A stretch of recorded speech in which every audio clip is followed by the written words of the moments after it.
Welcome to the channel. We're going to have a look at the treatment of academy footballers and the treatment of young players inside of the footballing industry.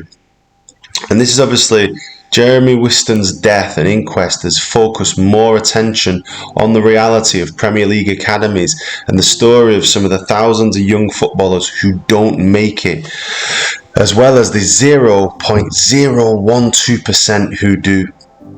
It is estimated that of the 1.5 million players who are playing organised youth football in England at any one time, around 180 make it as a Premier League professional. Academy players' stories including Deese Kasinga's release by Newcastle and Ben Johnson's journey to the top flight with West Ham have been covered. More than 3/4 of academy players are dropped between the age of 13 and 16.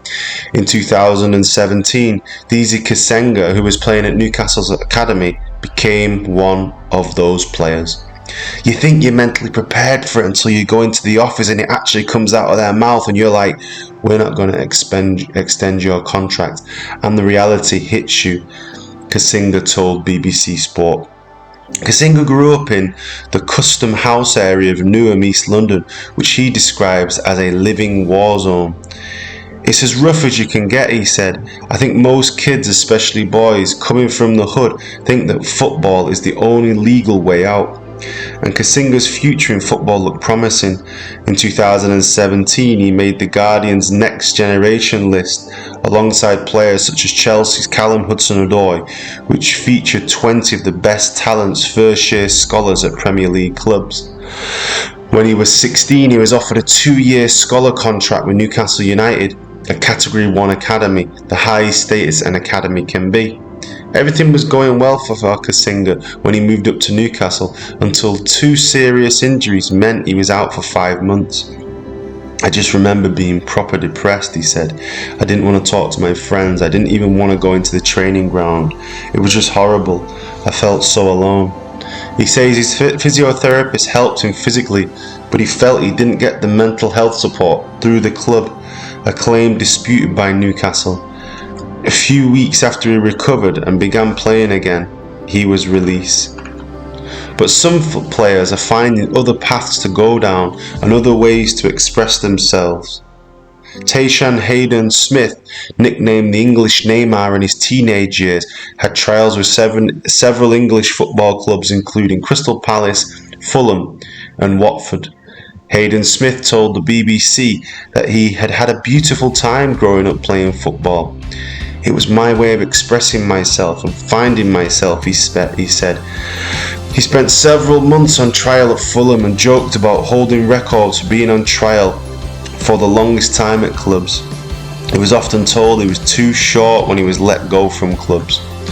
He eventually went on to play for FC Kitzbühel in the Austrian 4th tier, but flew home as soon as he could when he heard the news about the Grenfell Tower fire.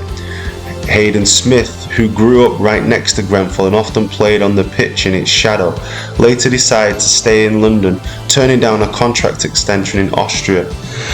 As a way of dealing with the trauma of the fire, Hayden Smith found a new passion, guerrilla gardening, which he described as a form of activism. I found therapy in gardening. It was very spontaneous, an impulsive thing, he said. He would go to local nurseries and pick up plants and create a garden out of them, which became the Grenfell Garden of Peace. Now he has his own non-profit organisation called Grow to Know, which focuses on empowering and inspiring young people through horticulture, whilst making it more inclusive. Hayden Smith is still playing football, just a little closer to home now, at Grenfell Athletic. The picture is much bigger than simply what happens on the pitch. Sports consultant Niall Sims specialises in race, identity and mental well-being and is researching the support networks of young black athletes as they transition into professional sports. His research has shown that for many BAME players, the issue begins at school, where so many talented young players are only given the support to succeed in sport. Once they are recognised as talented, he told the BBC, They can get pigeonholed into physical education and adopt a sport-heavy identity. Sims says their education can suffer in a system that highlights the rags to riches stories of sporting icons who are typically black. Ultimately, this limits their career pathways greatly. That reinforces the notions that the only way you're going to be celebrated is by playing football. You look at society, the black males that are celebrated the most are athletes and rappers. You don't see many black mathematicians or scientists because we're not shown them. In a society where some people of colour believe they have to work twice as hard as their white compatriots to be equal, having minimal qualifications when leaving an academy can leave a player disillusioned.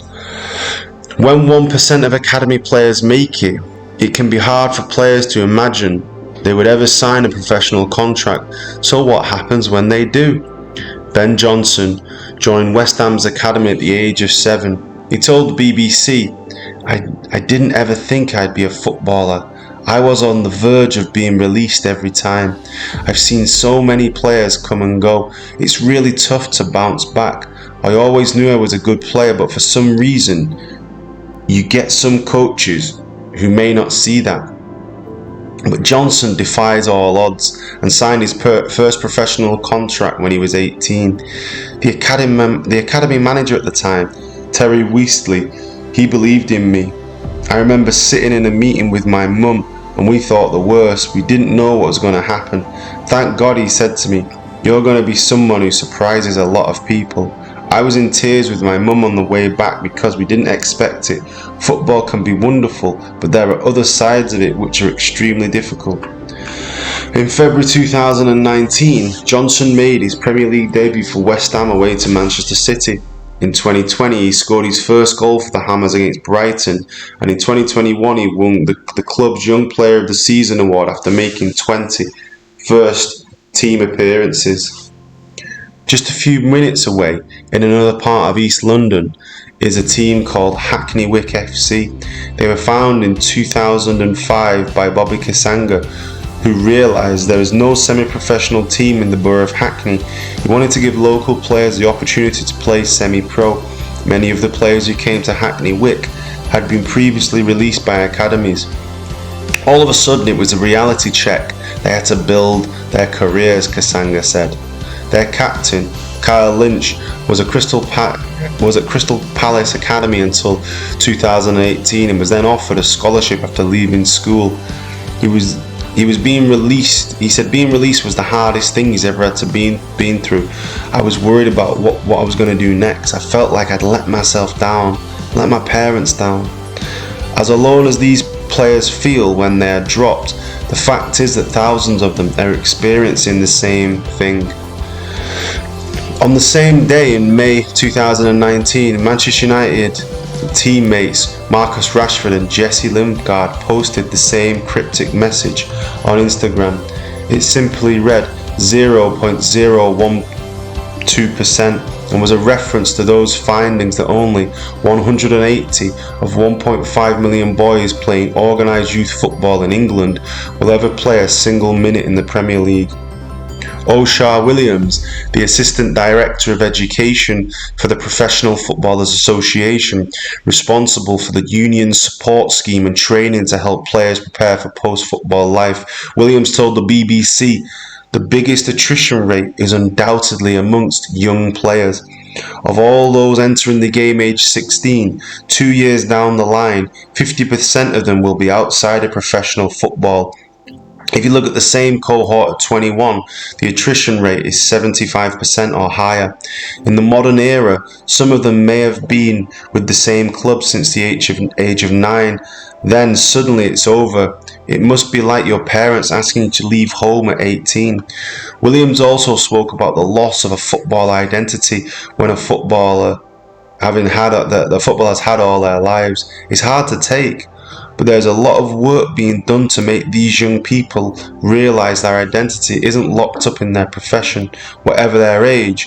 We never talk about having a plan B because it should just be the plan. We don't call it a second career either, because if you phrase it like that, to someone who's in a career football, they say, well, that's not going to happen until I'm 30.